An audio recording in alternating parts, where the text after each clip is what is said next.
పిఠాపురంలో నిన్న పాపం పవన్ కళ్యాణ్ గారు డిప్యూటీ సీఎం గారు చాలా అభివృద్ధి పనులకు శ్రీకారం చుడతారట.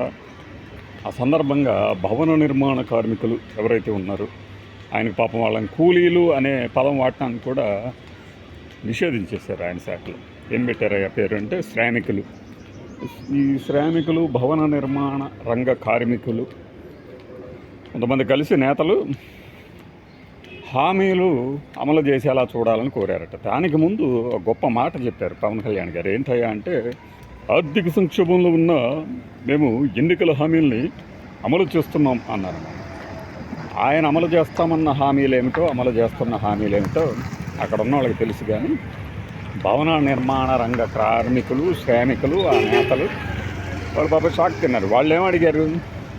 ఎన్నికల హామీలు అంటే ఆ రంగానికి సంబంధించిన హామీలతో పాటు ఏవైతే సూపర్ హైక్స్ పేరుతో చెప్పుకొచ్చారో వాటి గురించి. కానీ ఈయనేం చెప్పారు? టార్పాలిన్ పట్టలు, సీసీ రోడ్లు, మండలాల్లో ఆసుపత్రులు, రకరకాలు ఇంకా అవి ఉన్నాయన్నీ మేము చేస్తున్నాం అని చెప్పారు.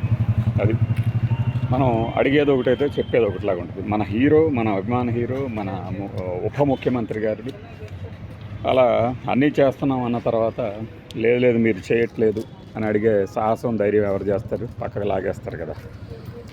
అమలు చేయండి పవన్ కళ్యాణ్ గారు. బాయ్.